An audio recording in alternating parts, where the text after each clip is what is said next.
जिस EWS की बात हो रही है आज, हजारों लोगों को उसका लाभ मिल रहा है। इस आंदोलन की शुरुआत भी सुख जी ने की थी और उस समय सबने मजाक उड़ाई, यहाँ तक कि मैं उनका पारिवारिक बहनों ही लगता हूँ, मैंने भी उड़ाई। मैं क्या ऐसा आरक्षण क्या संभव हो सकता है, लेकिन उन्होंने कहा कि मैं तो आवाज उठाना जानता हूँ, लड़ना जानता हूँ, बाकी सरकारों का काम है। अपने काम में मस्त थे, लेकिन एक ऐसी लगन लगी कि मैं कुछ ऐसा करके जाऊं, कुछ सामाजिक काम करके जाऊं।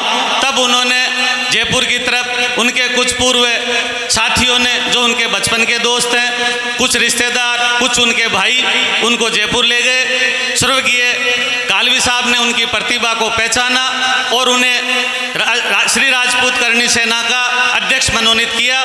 उस पद पे सुख जी 2-3 साल तक अथक प्रयास किया। दुर्भाग्यवश कुछ ऐसी चीजें, घटनाएं घटित हुई कि सुखदेव जी को खुद की श्री राष्ट्रीय राजपूत करणी सेना नाम से एक अलग सेना का गठन करना पड़ा। जो सेना आज भारत के 22 राज्यों में क्रमबद्ध चल रही है, नियमानुसार चल रही है, और ऐसा कोई प्रदेश नहीं रहा जिसमें सुख जी नहीं गए हों। यहाँ तक कि तेलंगाना, आंध्र और केरला, जहाँ भाषा का ज्ञान भी नहीं है, लोग हिंदी भी बोलना नहीं जानते हैं, लेकिन सुखदेव जी ने वो मेहनत की कि दुभाषी के माध्यम से भी उन्होंने लोगों को जोड़ा, लोगों को जगाया, लोगों को जागृत किया। सुख जी हमेशा गरीबों के लिए बोला करते थे। सुख जी सभी के लिए न्याय की लड़ाई लड़ने की बात करते थे।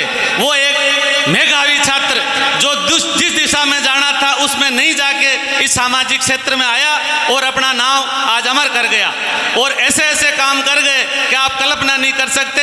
जिस EWS की बात हो रही है आज, हजारों लोगों को उसका लाभ मिल रहा है। इस आंदोलन की शुरुआत भी सुख जी ने की थी और उस समय सबने मजाक उड़ाई, यहाँ तक कि मैं उनका पारिवारिक बहनों ही लगता हूँ, मैंने भी उड़ाई। मैं क्या ऐसा आरक्षण क्या संभव हो सकता है, लेकिन उन्होंने कहा कि मैं तो आवाज उठाना जानता हूँ, लड़ना जानता हूँ, बाकी सरकारों का काम है। तो ये आज EWS जो आरक्षण मिला, इसमें सुख जी का सबसे बड़ा रोल और नींव की पत्थर रहे। सुख जी ने आम गरीब के लिए, आम जरूरतमंद के लिए जब भी जरूरत पड़ी, राजेंद्र सिंह जी राठौड़ साहब को जब एक इनकाउंटर में फंसाया जा रहा था और अंदर धर दिया गया था, तो सुख जी पहला व्यक्ति था जिसने हुंकार भरी और लाखों लोगों को लेके सड़क पे उतरा और राजेंद्र सिंह जी राठौड़ जैसे कदावर नेता के लिए लड़ाई लड़के न्याय दिलाया। सुखदेव सिंह जी वो व्यक्ति था जो राजेंद्र जी गुड्डा के ऊपर केस लगा और राजेंद्र जी अंदर गए तो उनके पीछे से लाखों की भीड़ को इकट्ठा करके उदयपुर वाटी में सरकार को 2-2 आंखें हाथ करने की नौबत आ गई, लेकिन पीछे हटने वाला व्यक्ति नहीं था। इसलिए आज दुख भी है और गर्व भी है। दुख तो इस बात का है कि हमारे बीच में से हमारा प्रिय चला गया, जिसका खामियाजा पूरे समाज को, सर्व समाज को कुछ आने वाले दिनों में पता चल जाएगा कि सुखदेव सिंह क्या चीज था। सुख जी ने साधु संतों की इज्जत में कोई कमी नहीं रखी। सुखदेव जी ने गायों की रक्षा के लिए कोई कमी नहीं रखी। एक तरह से कहूं तो झुंझार भूमियों की श्रेणी में आज सुख जी है और ईश्वर उनको उच्च स्थान प्रदान करे।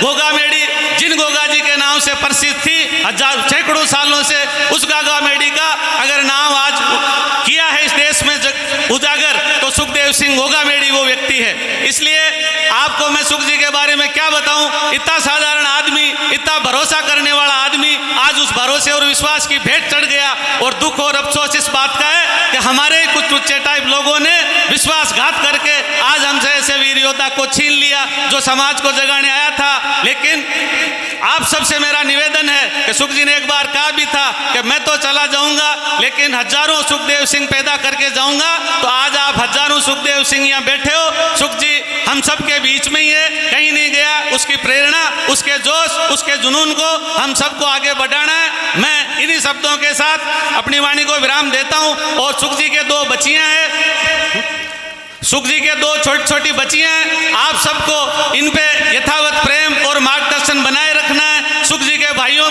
के लिए, सुख जी के परिवार के बच्चों के लिए हम सबका दायित्व है। हमारे लिए सुखदेव सिंह ने अपना घर जला के, होम करके, हाथ जला के तमाशा देखा था। तो ऐसे व्यक्ति को हमारी सच्ची श्रद्धा ये होगी कि हम कभी पीछे ना हटें। इस परिवार को जब भी जरूरत पड़े हम लोगों का स्नेह और सहयोग इस परिवार पे बना रहे। अब मैं साधु संतों से निवेदन करूंगा कि आगे का कार्यक्रम वो संचालित करें।